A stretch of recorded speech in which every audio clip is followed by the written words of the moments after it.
ఇప్పుడు అందరం మనం ఫిజికల్ వరల్డ్లో ఉన్నాం, యాస్ట్రల్ వరల్డ్లో లేము. మనకి ఇవి ఎలా పనిచేస్తాయంటే నమ్మకం ప్రధానం. మన ఫ్రీక్వెన్సీ ఏ స్థాయిలో ఉంటే అలా ఉంటుంది, అలా పనిచేస్తూ ఉంటుంది. ట్రైబ్స్ ఉన్నారనుకోండి, మెన్సెస్ నెలసరి నొప్పి వచ్చేస్తాం అనుకోండి, మనం ఏం చేస్తాం, కొట్టితో పెరిగేస్తాం, చరవడి తెచ్చేసుకుంటాం. ఫస్ట్ వేసేది అదే. ఇంకేమైనా ఉంటే కొంచెం ఆయుర్వేదం హోమియోపతి నమ్మకాలు ఉంటే హోమియోపతి మందో వేసుకుంటాం. కానీ ట్రైబ్స్ ఏం చేస్తారు తెలుసా అండి, ఓ చెట్టు కింద వెళ్ళి కూర్చుంటారు, సోమిద చెట్టు కింద కూర్చుంటారు. వాళ్ళు పెయిన్ తగ్గిపోద్ది. సోమిద చెట్టు కింద కూర్చొని తగ్గిపోవడం ఏంటి?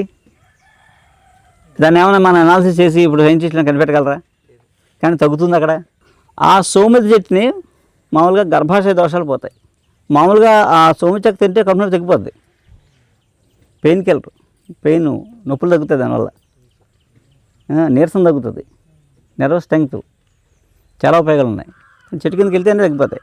నూతులు కట్టేవాళ్ళం కదా, నూతులు కోనేళ్ళు కొలంలో కట్టేవాళ్ళం, రాతితో కడతాం కదా, రాయి కింద దాని బేస్కి చెక్కలు పెట్టేవారు. అంటే చూడండి ఎంత గట్టిదో, రాయి గట్టిదా కర్ర గట్టిదా? ఈ కర్ర గట్టిది. రెండోది ఏంటంటే దీని తాలూకు ఆర కొన్ని వందల సంవత్సరాలు ఉంటుంది, వేల సంవత్సరాలు ఉంటుంది. ఆ వుడ్ ఉన్నంత వరకు ఒక 1/2 కిలోమీటర్ రేంజ్లో దాని ఆరా ఉంటుందండి, దాని యాస్ట్రల్ బాడీ ఉంటుంది. సో అందరికి వెళ్ళగానే హీల్ అయిపోతాం. రెండు, ఈ చెక్కలు ఆ కింద ఉండడం వల్ల రోజు నీళ్ళు తాగుతాం కదా మనం, నెర్వస్ ప్రాబ్లమ్స్ రాదమనండి. నరాల బలహీనత, డయాబెటిక్, ఈ గర్భాశయ దోషాలు రాకుండా ఉండేమనండి. జ్వరాలు, మామూలుగా జ్వరం వస్తే తాగుతారు వాళ్ళు, జ్వరం తగ్గిపోతుంది. జ్వరం వచ్చి తగ్గాక చాలా కాలం నీరసం ఉండిపోద్ది. ఆ నీరసం కానప్పుడు ఆ గ్లాసు నీళ్ళు తాగామనుకోండి, చక్కగా తగ్గిపోతుంది. వెంటనే వితిన్ మీకు గంటలో మీరు పరిగెడతారు, అంత ఎనర్జీ వచ్చేస్తామండి. మామూలుగా అయితే మనం విటమిన్ టాబ్లెట్ వాడినా కొంతకాలం కోలుకుంటాం. అందుకని అక్కడ పెట్టేవారు. ఇంకో విషయం తెలుసా, మీకు ఆ నీళ్ళతో స్నానం చేసేవారు. సబ్బు అక్కర్లే, సబ్బులు సులిపిండిలే అక్కర్లే.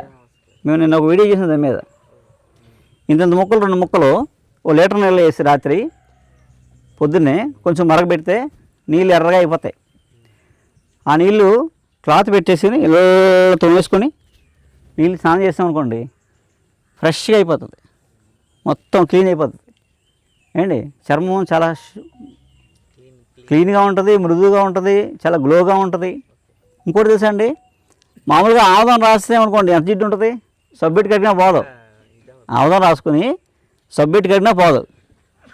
అదే ఆముదం బాడీకి రాసుకుని, మొహానికి రాసుకుని ఇలాగా ఆముదం రాసేసుకుని ఒళ్ళంతా ఈ నీళ్ళతో కడిగేసామనుకోండి, సబ్బు కన్నా శుభ్రంగా క్లీన్ అయిపోతుంది. ఇప్పుడు మనం సబ్బు అనుకుంటాం, సబ్బులో ఎన్ని కెమికల్స్ ఉంటాయి, ఆ బేస్ అవన్నీ.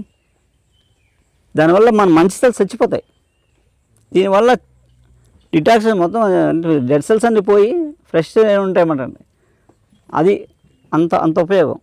పిల్లలు లేరనుకోండి, సంతానం కలగలేదనుకోండి, ఏం చెప్పేవారు, వేప చెట్టు రావి చెట్టు వేసి అక్కడ ప్రదక్షిణ చేయమనేవారు. ఇన్ని ప్రదక్షిణలు ఇన్నిసార్లు, ఇన్ని వారాలు అంటే, ఇన్ని వారాలు అంటే ఏంటంటున్నారు, మోతాదు అనమాట, డోసు. అది మోతాదు, డోసు. ప్రతి కదా మన మంది ఇస్తే 15 వేసుకొని నెలేసుకొని చెప్తాం. అలాగే వాళ్ళు ఏం చెప్పారంటే, ఇన్ని వారాలు వెళ్ళు, ఏదో ఇన్ని ప్రదక్షిణలు వెయ్యి అని లెక్క చెప్పేవారు అనమాట. అంటే అంతసేపు ఉంటే కానీ ఆ ఎఫెక్ట్ రాదు, అది మోతాదు అనమాట అండి. అందుకని ఆస్ట్రాలజీగా మళ్ళీ ఏమైనా కాస్త దోషాలు ఉన్నాయేమో చెప్తే అక్కడ సుబ్రహ్మణ్య స్వామి పెడతారు, పూజ చేసుకుంటాం, మంగళవారం వెళ్ళమంట. సైంటిఫిక్గా చెప్తారు చూడండి. వేప చెట్టు రావి చెట్టు చూసి పిల్లలు ఎందుకు పుట్టారు పూర్వం, ఇప్పుడు మనం ఫైల్ పెట్టుకుని తిరుగుతున్న పిల్లలు పట్టలేదు. కారణం ఏంటంటే మోడర్న్ సైన్స్కి స్పిరిచువల్ సైన్స్కి తేడా చెప్తున్నాను. ఈ 2 గొప్పే, ఏది నేను చెడ్డంటలా, 2 గొప్పే. ఇప్పుడు అవసరం, వేప చెట్టు గాలి మగవాడి తాలూకు హార్మోన్ ఇన్బ్యాలెన్స్ని సెట్ చేసి ఆ కౌంట్ ఇంప్రూవ్ అయ్యేలా చేస్తుంది. వేప చెట్టు శరీరాన్ని వృద్ధి చేస్తుంది, సెల్ డెవలప్ చేస్తామట. రావి చెట్టు గాలి ఆడవాళ్ళ తాలూకు గర్భాశయ దోషాలు పోతాయి. ఏ చెట్టు అయితే పువ్వులు పూయకుండా కాయలు కాయగలదో అది సంతానోత్పత్తి కలిగించగలదు. పూలకు పూయకుండా కాయలు కాసే దాంట్లో రావి చెట్టు, పూలు పోయేది కొమ్మ మీద లా వచ్చేది కాయలు, అలా వచ్చేది సంతానోత్పత్తి కలిగిస్తుంది. ఇది మన సైన్స్. అలా పుట్టిన చాలామంది ఉన్నారు. సో మనం ఏం చేసామంటే ఆ యాస్ట్రల్ వరల్డ్ నుంచి ఫిజికల్ వరల్డ్లోకి వచ్చేస్తాం. మనం ఇప్పుడు సైంటిఫిక్ అనే పదంతో మనం స్పిరిచువల్ సైన్స్ని వదిలేసి ఫిజికల్ వరల్డ్లో తిరుగుతున్నాం మనం. మనకి ఏం ఏంటంటే మిషన్ చెప్తే నమ్ముతాం లేదా నమ్మం. మిషన్ ఏం చెప్పిందో దాన్ని బట్టి మనం మందులు రాస్తారు, అయ్యే వాడుకుంటాం. అయితే అయింది లేకపోతే లేదు.